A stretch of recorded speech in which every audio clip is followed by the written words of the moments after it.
Of my delegation, we have come from India with a delegation of 7 members of parliament and 1 ambassador. And we, in the 7 members, represent 5 political parties, 7 different states. Our example. There you are. 7 different states, 3 different religions. It's a diversity of India. But we are united in the message we bring, and that's what I'll be talking to you about in a minute.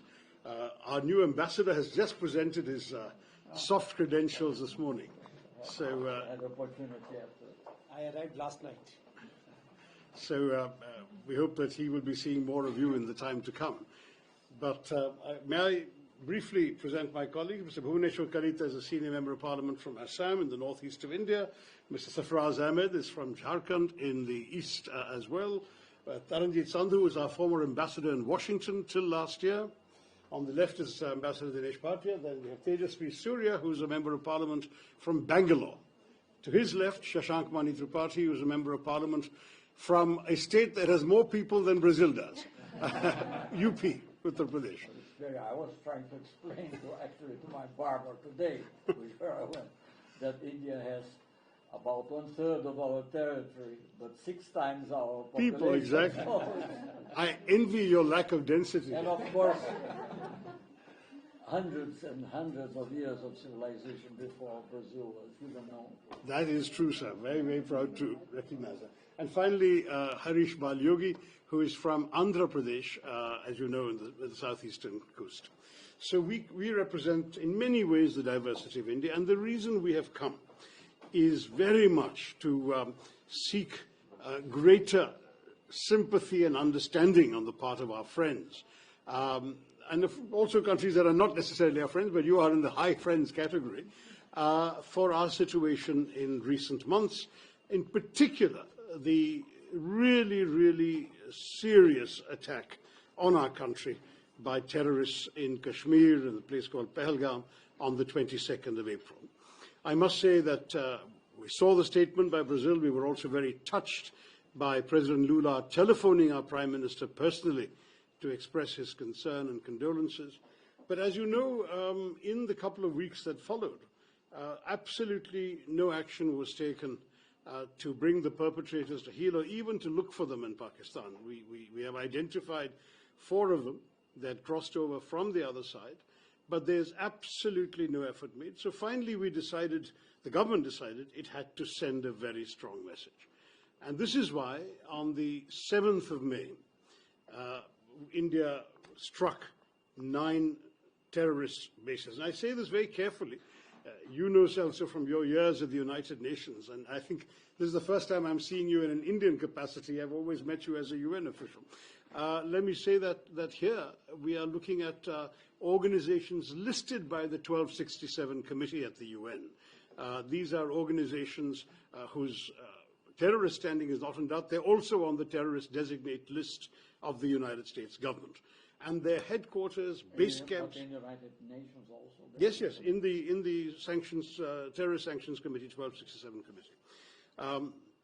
So I just wanted to say that we chose targets very carefully where every one of them was clearly and explicitly linked to, or the base of, or the training camp of one of these proscribed organizations. Second, we took great care to do so at night, 1:05 to 1:30 in the morning, to minimize any risk of collateral damage, civilians and so on. Normal life was, everyone should be asleep at that time. And then we also explicitly avoided any Pakistani government target, any civilian target, and any military target. So the whole idea was to signal we are not trying to start a war.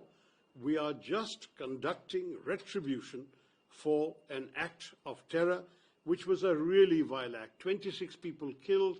They singled out the men on the basis of their religion. They shot them dead in front of their wives and children.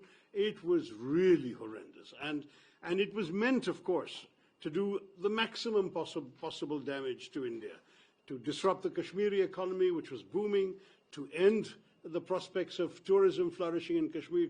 Tourism had gone up by 100% in the preceding 12 months, to also perhaps create a communal backlash in India, because these people said, you know, are you Hindu? Bang. Can you recite the first verse of the Quran? Then we'd spare you. And in fact, they spared one man because he could recite. And this was clearly intended to send the message. It is our religion that is killing you. And so the hope was that there would be a backlash back in India. And the Indian people, thank God, had the maturity to stay united. Absolutely. Nothing like that. There were heightened tensions for maybe 24 hours, some minor incidents in university campuses and so on. But thereafter, the whole country rallied behind. And in fact, once the operation started, you would be so impressed to see the strength of opinion of all sections. And in fact, I'm proud to say that every one of our parliamentary delegations going around the world has this diversity of religion I mentioned. Mr. Sarfraz Ahmed is from the Muslim community, is strongly, solidly with us. We've had others leading voices from the Muslim community. And of course, the Kashmiri people, the Kashmiri chief minister, who was elected in an election with a 64% turnout quite recently. He has been really exemplary in speaking up for India and against this hateful terrorism. But you see, Celso, you understand these phenomena so well. I don't want to preach to somebody as knowledgeable as you are. But this is a particularly troubling matter because it is about the use of terrorism as an instrument of state policy. You know, when we struck those terror bases on the 7th, as I said, every one of those bases identified linked to terror. Next morning, there is a funeral at one of the sites, conducted by a person who's also named in the committee, Hafiz Abdul Rauf, who's an elite figure named in the United Nations Sanctions Committee. He is conducting the funeral, and look who's attending. Uniformed officers of the police and military of Pakistan. These are all military officers, and there are a couple of police people, senior officials. This is what is going on in Pakistan. This organization, the LET, has created this front called the Resistance Front, so-called. We have been reporting about the Resistance Front to the UN Sanctions Committee time after time. 3 times we've already given details. They claimed credit for the terrorist killings. The next day they repeated that claim. And then when people realized the gravity of it, their handlers in Pakistan got them to delete the claim. But the claim is on record for a full 24 hours. And what is deeply disquieting is when India encouraged our friends on the Security Council to mention the Resistance Front in the press statement that the Security Council issued, the Pakistan government, I'm sorry to say with the support of your friends in China, took out the name. So there is not even a reference to the organization. I have many friends. Yes, yes, of course, and we are also your friends. But we are not on the council. These guys are, and neither are you these days, which is our loss. We have to change that situation, sir. Both of us should be on the council together on a more durable basis. But to come back to the story, so we conducted this. The Pakistanis were told very clearly, and the world was told, this is a retribution, not the beginning of a war. If you leave this alone, we will leave you alone. Pakistan instead chose to react with disproportionate artillery shelling on civilian areas. They killed 19 civilians in one district alone, Poonch in Kashmir. The Pakistani Army. This time official Pakistani army attacked us. They killed 19 civilians. They hit a Sikh temple, a Gurudwara. They hit a convent, the convent of the Carmelites of Mother Mary. They killed civilians in homes. They killed traffic on the streets. It was absolutely shocking. At that point, we also retaliated. There was no declaration of war, but we hit them back very hard. The day after that, they sent drones and missiles. Over 400 drones came across our border, and they fired missiles. I'm proud to say our air defenses proved equal to the task. We, in turn, on the night of the 9th, 10th of May, hit 11 Pakistani military targets. These were airfields of the Pakistani Air Force. It was when, more or less. Well, just to keep the calendar, this is more or less. So the whole thing is 88 hours. The entire conflict was 88 hours. Because once we hit these airfields, and there are satellite pictures, not just from us, but commercially available satellite pictures, showing craters in the main airfields of the Pakistan Air Force, after that they asked for peace. They said, let's stop firing. There was a call. You see, the hotline between the two Directors General of Military Operations is always open. So their Director General called ours in the morning of the 10th of May, afternoon at 3:30, a formal call was arranged. They proposed cessation of firing at 5 p.m. We agreed instantly. And I stress this agreed instantly point because our line had throughout been, we don't want a war. Our line had throughout been that we as India are focused on our growth and development. We have no wish to do anything but promote the prosperity and well-being of our people. We do not want to be distracted by conflict and terrorism and war. But you cannot think that people can walk across your border and kill us and go away with impunity. So the message was, if they do that, there will be reprisals. There will be a price to pay. But thereafter, we are not interested in a conflict against the whole Pakistani nation and people with whom we have no quarrel. Now, what happened as soon as this was proposed was that we stopped, and though for a couple of hours there were some people on the other side who violated the agreement, subsided very quickly, and now we have 3 weeks of pretty much calm on the border. So the story is to that degree, for the moment, over. It's a story of an 88-hour conflict.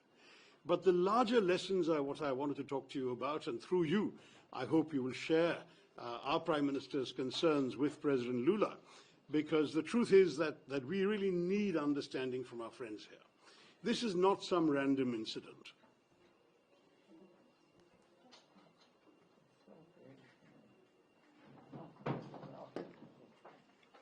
This is not some random incident, Celso. This is very, very seriously part of an organized effort by elements within Pakistan to systematically undermine the Indian state.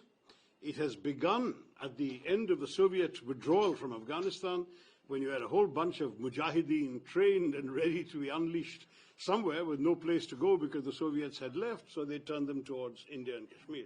And from 1989 onwards, we have suffered repeated attacks. You yourself were in the UN when some of them happened. You were also very much aware, I know, both as Foreign Minister and as Defense Minister, of incidents including the Mumbai attack in 2008, when 170 people were killed. 2008. But it was 170 people killed, and India chose not to do this, but to take the peaceful route, because the evidence was all available. Dossiers were compiled. One of the terrorists was captured alive. His home address in Pakistan was known. Everything was identified.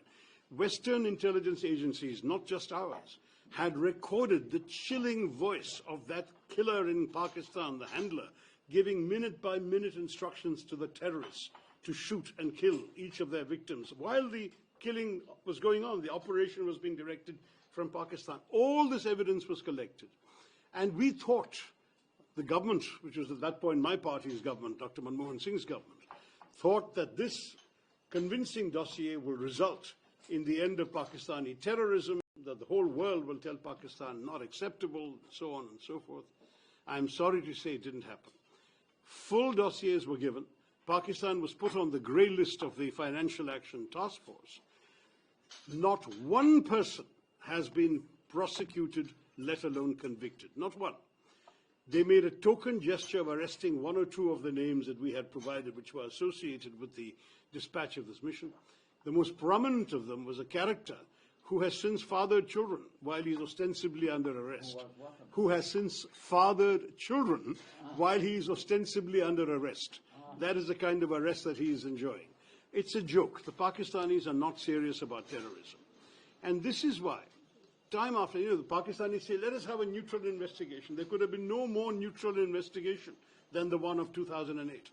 Practically half a dozen Western intelligence agencies had material that was shared and that was collectively presented to the Pakistanis.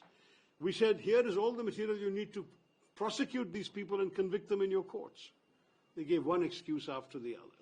But what is worse, sir, is the terrorist attacks continued. There was one serious attempt made by this Prime Minister, Narendra Modi, to make peace with Pakistan, which was on Christmas of December 2015, 7 years after Mumbai. He traveled to Pakistan for the birthday celebrations of the then Prime Minister Nawaz Sharif, whose granddaughter was also getting married on the same day, so he attended both. There was a lot of warmth expressed on both sides. It was a very spontaneous gesture by the Prime Minister, not a long-planned visit. And yet, within 3 weeks, we had a Pakistani attack on an Indian airbase called Pathankot. At that point, the Prime Minister invited the Pakistanis to join the investigation. I say all this because the Pakistanis are again telling everybody, let's have a joint investigation. We did a joint investigation of Pathankot. And what happened? They said, they went back to Pakistan and they said, the Indians did it to themselves. That was the last straw. I mean, the betrayal, the sense of frustration in Delhi has to be imagined. You are talking to a government that on the one hand is friendly to you, but it is unable to control the elements within its own system that go out and kill with impunity. Mumbai was bad enough, but the continuing series of attacks after that. So after this 2015 betrayal, the government decided they would now no longer take this lying down. There would be public retaliation, and it would be physical, kinetic retaliation. So 2015 September, there was an attack in a place called Uri on the line of control with Kashmir. We sent a surgical strike right across the line of control, hit some people very hard there. 2019, January, there was a suicide bombing by a terrorist from Pakistan. 40 people killed in Kashmir. This time we conducted an airstrike in their northwestern province of Khyber Pakhtunkhwa, a place called Balakot. The purpose again was to show the old restraints will no longer be observed. There will now be open action. And this attack was serious enough to warrant hitting Pakistan's heartland, but only terrorist sites initially. And I want to say once again, if Pakistan had not chosen to expand the conflict, we would not have hit Pakistani military facilities. Our message is consistent. We are not looking for war. We are looking only to send a message to terrorists. But through them, we want a message to be heard by those who are providing them safe haven, by those who are financing them, training them, equipping them, guiding them, and sending them across the border. And those are people in Pakistan in very, quote-unquote, responsible positions who are doing this. Whether they're under the control of the civilian government is another matter. We will not speculate on that. But they are still happening. They are still coming from that country. And that country, if it's not willing to curb them, will have to face the consequences. That is precisely where we are, Celso, and I seek your understanding for this. Well, thank you very much. I see your visit here, and parliamentarians, I don't know how many countries you're going. If you like this video, then like, share and subscribe to ET Now.